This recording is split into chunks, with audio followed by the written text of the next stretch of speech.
Sir ஒருவேளை தீர்ப்பு வந்து சென்சார் குடுங்க அப்படின்னு சொன்னா கூட படம் இமிடியேட்டா வெளிய வரதுக்கான வாய்ப்புகள் இருக்கா சார்? நிச்சயமா இல்ல. நாளைக்கு வந்து வெள்ளிக்கிழமை.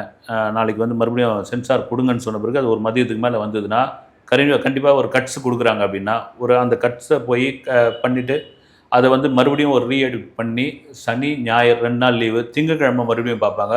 பார்த்துட்டு மத்தியானத்துக்குள்ள சென்சார் குடுக்கும் பொழுது, ஒரு 13 இல்ல 14ஆம் தேதி வருது. இப்போ 14ஆம் தேதி தான் நிறைய பேர் சொல்லிட்டு இருக்காங்க. ஒரு 14ஆம் தேதி இந்த படம் வர்றதுக்கான வாய்ப்பு இருக்கு அப்படிங்கும்போது, நீங்க தியேட்டர்ஸ் கிடைக்கிறது நம்ம நாட்ட விட்டுருங்க.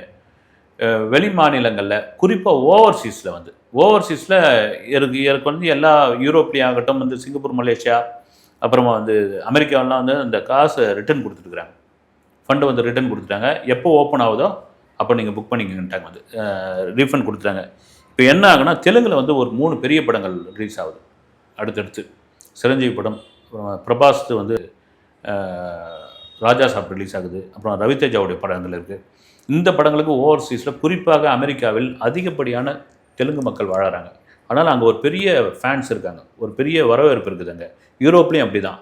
இப்போ என்ன ஆகிடும், ஜனநாயகனை வந்து நீங்கள் 14ஆம் தேதி கொடுக்கும்போது தியேட்டர் கிடைக்காத ஒரு பெரிய பிரச்சனை வரும்.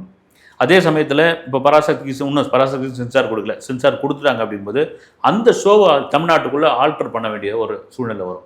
பிக் ஸ்க்ரீனா இதுவா அப்படின்னு. அதனால் எனக்கு தெரிஞ்சு பார்த்தீங்கன்னா, இந்த படம் ஜனவரி 21 இல்லை 22 வரதுக்கான வாய்ப்பு நிறைய இருக்குது. அப்படி ஒரு சூழ்நிலை வந்தால் எப்போ வந்தாலும் விஜய் படம் ஓடுங்க, கொண்டாடுவாங்க.